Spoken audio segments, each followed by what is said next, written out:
నాకు సీఎం రేవంత్ రెడ్డే గురువు, ఆయనే నాకు ఆదర్శం. సీఎం చూపించిన బాటలోనే నడుస్తుండా, ఆయన మాటలే ఆచరిస్తుండా. అది కూడా తప్పేనా అని అంటున్నాడు బీఆర్ఎస్ ఎమ్మెల్యే కౌశిక్ రెడ్డి. ఏదో తేడాగా ఉందా అనిపిస్తోంది కదా, కనుక్కుందాం పదండి. జగిత్యాల సంజయ్ గారు ఏమన్నారంటే, నా పక్కన కూర్చొని ఇప్పుడు మీ బీఆర్ఎస్ పార్టీ బట్టలు ఎట్లిపుతున్నా చూడు అని నాతో అన్నాడు. బట్టలు ఇప్పుతా అన్నాడా? ఎంత పెద్ద మాట అన్నాడు సార్ ఆయన. ఆయన గెలిచింది ఏ పార్టీ నుంచి, పోటీ చేసింది ఏ పార్టీ నుంచి? ఏ పార్టీ నుంచి గెలిస్తే ఏముంది సార్, ఇప్పుడు ఏ పార్టీలో ఉన్నారు అన్నదే పాయింట్. అసలు ఆ జగిత్యాల సంజయ్ అనేటోడు వార్డు మెంబర్ అన్న గెలుస్తాడా కేసీఆర్ గారు బొమ్మ లేకపోతే? మీ పార్టీలో అందరూ కేసీఆర్ బొమ్మతో గెలిచిన వాళ్ళే కదా సార్. కాకపోతే గెలిచిన తర్వాత కొందరు తెప్పతగలేశారు. సరే కానీ సంజయ్ సార్ ఇంకా ఏమన్నారు సార్? నాతో కూర్చొని ఏమంటాడు, మీ బట్టలు చింపితే ఇప్పుడు అంటాడు. మాటి మాటికి బట్టలు ఇప్పడం, బట్టలు చించడం ఏంది సార్ ఇదే? నన్ను రెచ్చగొట్టింది ఆయననా నేనా? ఏమో సార్, అక్కడ ఏం జరిగిందో మీరే చెప్పాలా. నేను లేచి నువ్వు ఏ పార్టీలో గెలిచినావు అంటే, నేను బాజాబ్తు కాంగ్రెస్ పార్టీ ఇప్పుడు నేను బీఆర్ఎస్ పార్టీ కాదు అని చెప్తాడు. ఆయన ఏ పార్టీలో గెలిచాడో, ఇప్పుడు ఏ పార్టీలో ఉన్నాడో మీకు తెలీదా సార్? తెలిసి కూడా కలపెట్టం ఎందుకు సార్? జగిత్యాల సంజయ్ లాగా బ్రోకర్ గాన్ లాగా పైసలకి నేను అమ్ముడు పోలే. ఏంది సార్ మీరు ఒక ఎమ్మెల్యేని పట్టుకుని బ్రోకరు వాడు ఈడు అని అంటారేంది? ఇట్టా కదా మొదలవుతాయి గొడవలన్నీ. 10 మంది బీఆర్ఎస్ పార్టీ ఎమ్మెల్యేలు గెలిచి మారి కాంగ్రెస్ పార్టీలో చేరిన పైసలకు అమ్ముడు పోయిన వాళ్ళు, మేము కాదు కదా. మరి ఇంతకు ముందు మా పార్టీలో గెలిచి మీ పార్టీలో చేరిన వాళ్ళ సంగతి ఏంది అని అంటున్నారు సార్ కాంగ్రెస్ వాళ్ళు.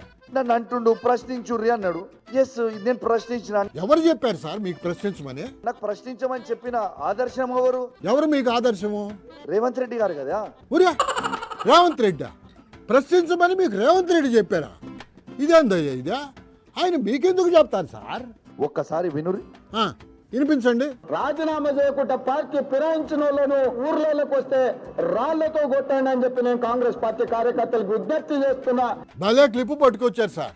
అయితే ఇప్పుడు ఏమంటారు సార్ మీరు? రేవంత్ రెడ్డి గారు చెప్తేనే మా బీఫామ్ మీద గెలిచిన ఎమ్మెల్యేలని రాళ్లతో కొట్టమని చెప్తే ఇంకా నయ్యం, నేను రాళ్లతో కొట్టలే, ఒకటి ప్రశ్నించిన.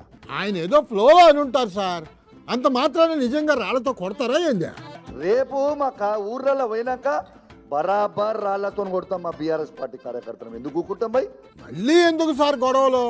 అనవసరంగా మళ్ళీ కేసులు పెడతారు, లాక్కెళ్ళిపోతారు. అచ్చా, మీకు ఇంకోటి చెప్పాలి ఇప్పుడు, ఇంపార్టెంట్. ఏంది సార్ ఆ ఇంపార్టెంట్ మ్యాటర్? నన్ను అరెస్ట్ చేసినాక తీసుకుపోయి నన్ను జడ్జి గారి దగ్గర ప్రొడ్యూస్ చేయాలి కదా.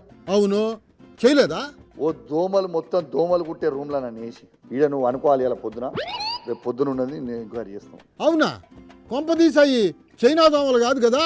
ఆ రూమ్లో 2 కెమెరాలు పెట్టి. కెమెరాలు ఎందుకు పెట్టారు సార్? ఈ కెమెరా ఎవరు చూస్తుర్రా అంటే, ఈ కెమెరాలు అంటే రేవంత్ రెడ్డి ఇంట్లో కూర్చొని చూస్తుండట, సంతోషపడుతుండ. నేను కౌశిక్ని పెట్టినా, మరి నేనేం చేసినా?